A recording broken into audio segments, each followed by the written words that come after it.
Hello, and welcome to Self-Care is Sexy. My name is Chris, and I'll be your host. We're a weekly podcast that's here to generate and share self-care ideas with each other.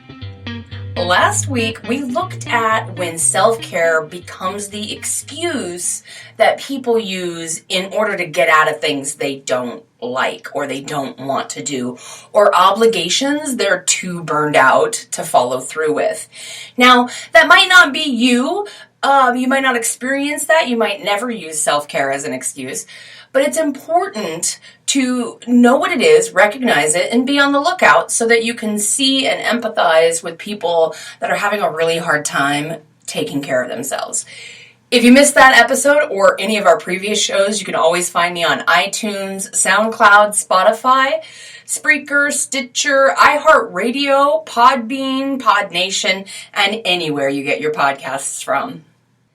I want to give you a quick preview of what to expect from today's show. I am super pumped about today's show, and I gotta warn you, I'm a little caffeinated this morning, so you're gonna get Chris Wood on full blast.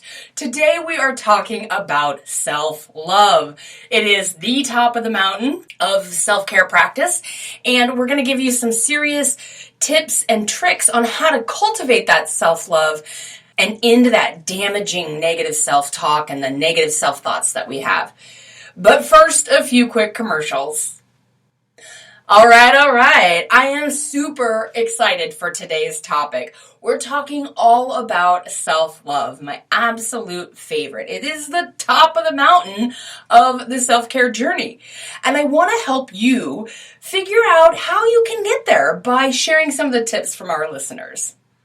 Now, if you are new to my podcast and you've never heard Self-Care is Sexy before, or if it's been a really long time since you've done anything really self-care-ish, today is a really good episode to sit down, take notes, journal through some of these questions, and of course, really get into the ultimate expression of self-care, the almighty self-love.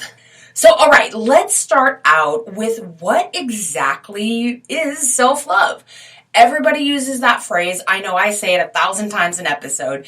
I use the hashtag incessantly, but what does it actually mean? What is it to love yourself? Well, here at Self-Care is Sexy, we define self-love as an intentional act of appreciation of the self.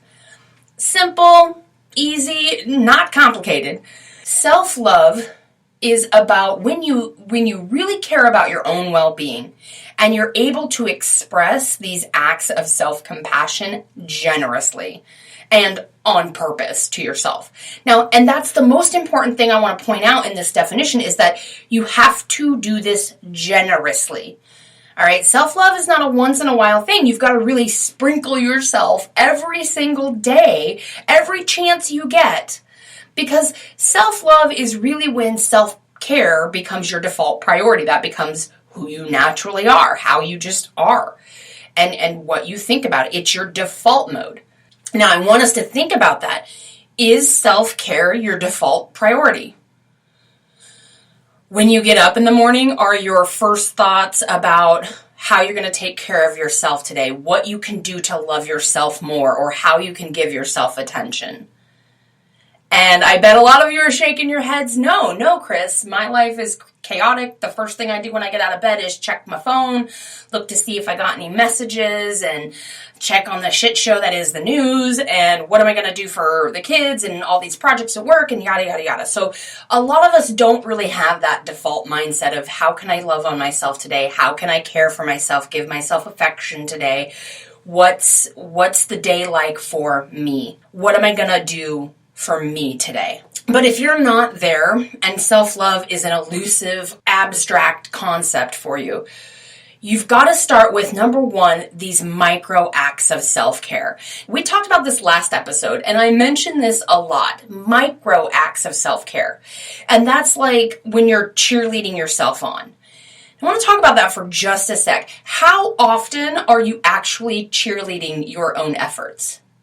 Right? And what I'm talking about is, I bet you're super good at cheering on your friends. If your friend has a new business venture or new idea, you're right behind them, cheering them along. You can do it. I'm so proud of you for making these choices. I bet when your spouse, your partner has a troubling time, you comfort them and tell them to take space and do whatever. But how often do you actually apply that same attention and effort to yourself? Or how often are you recognizing that you're taking care of yourself?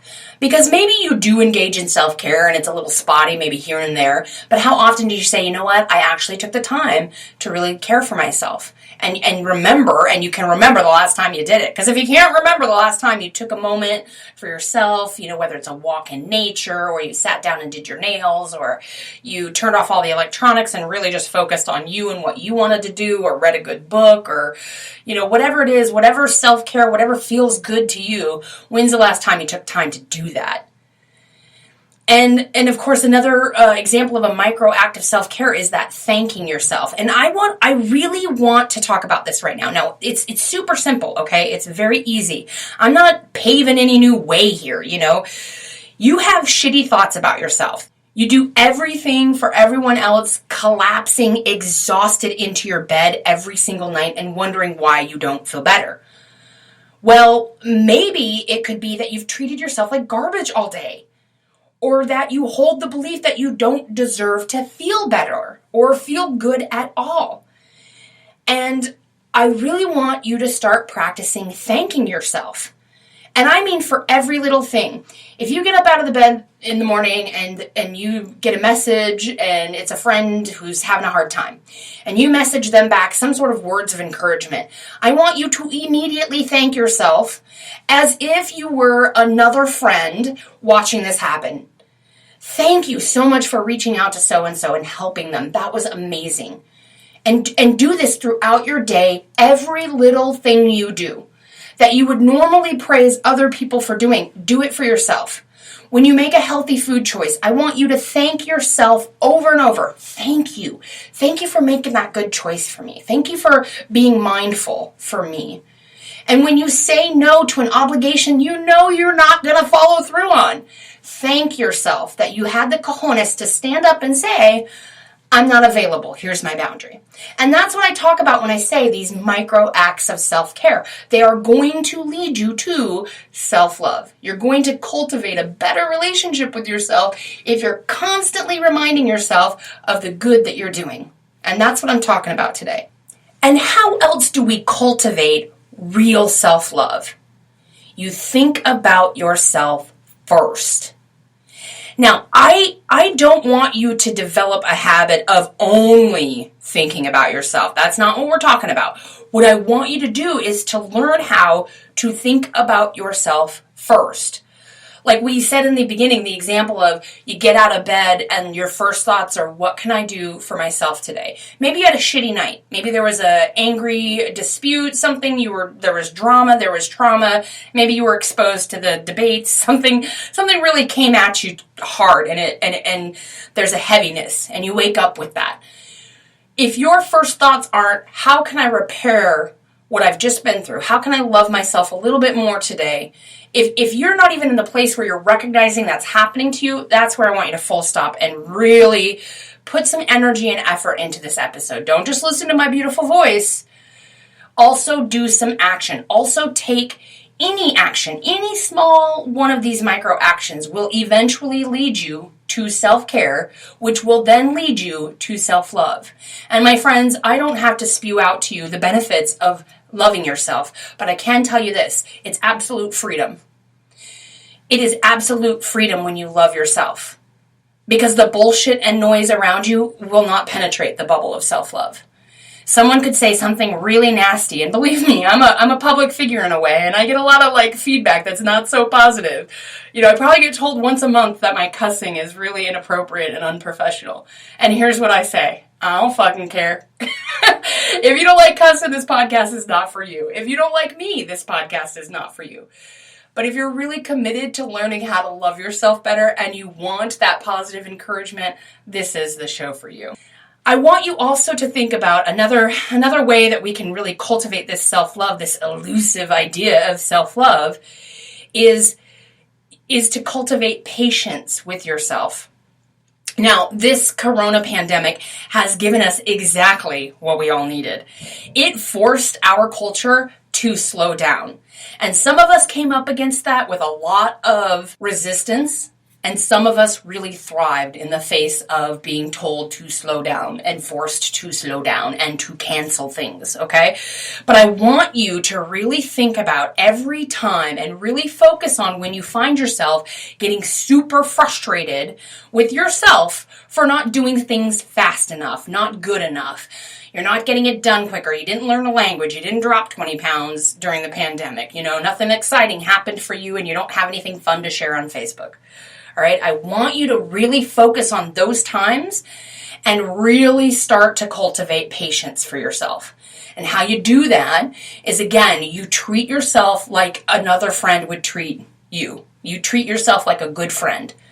And you keep reminding yourself over and over, I'm doing the best that I can, and it's okay. And use that time for self-forgiveness. Another way that you can really cultivate self-love, number 4, is you face the uncomfortable.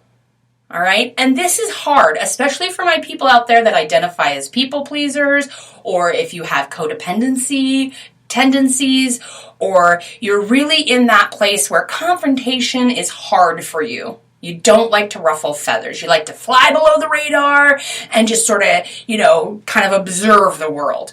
Well, guess what, darling? Self-love is demanding that you face the uncomfortable. You have to ask for what you need and then take it. And sometimes you have to have these hard conversations. You have to face whatever it is you keep running from. Call yourself out. Have that self-accountability, because you will free yourself from feeling like garbage by avoiding everything uncomfortable. And so what I'm talking about here is that, those buried feelings that never die, that resentment that builds. Face whatever's bugging you right now. Face whatever you're avoiding, whatever you're trying to numb out. You have to start facing the uncomfortable shit and loving yourself like never before. And a lot of times that looks like, I want to take care of myself, but gosh, I promised I would do something else for somebody, or I always cook the dinner, or I've got to do this thing for work, and you put all the things in front of you. And every single time you do that, you are reinforcing to yourself that you're not good enough for your own time. Look, I'm going to break it down real easy. You want to get straight to the self-love, you have to start giving yourself the attention you give everyone else. And that is the fact. Number 5, if you're looking to cultivate self-love, create yourself a Self-Care is Sexy survival kit. Now, this is the best advice I could give you ever. What you want to do is you want to put together this little survival kit when you're in the zone. Okay, when you're feeling pumped up, when you're feeling really good. And if you don't know when that is, or you don't have that very often, there's a billion ways to change your state of being and get to that happy place. But you want to be in a good headspace when you create that Self-Care is Sexy survival kit. Now, I've got an entire podcast episode on this. You can check the website, www.selfcareissexy.com, for resources and advice on how to build the Self-Care is Sexy survival kit. But basically what this jam is it's a, break glass in case of emergency kit on how to take care of yourself. It's really good after acute trauma. If you've been exposed to people that really ruffle your feathers and put you out of your center. The survival kit includes things like playlists, guided meditation. My survival kit includes a piece of chocolate with, I took a pack of stick-it notes, post-it notes. And one day when I was feeling super good, I had done a Tony Robbins priming video. And if you ever want to check that out, Google it. It's a 15-minute breathing exercise that really gets you in a good headspace. And I wrote all these incredible, lovely self-care messages and then stuck them on a bunch of pieces of chocolate and little treats and things like that. And the one that I pulled out today, it says, indulge with intention. And I loved that. I was like, yes. And that's what you want to do. You want to set yourself up so that when future Chris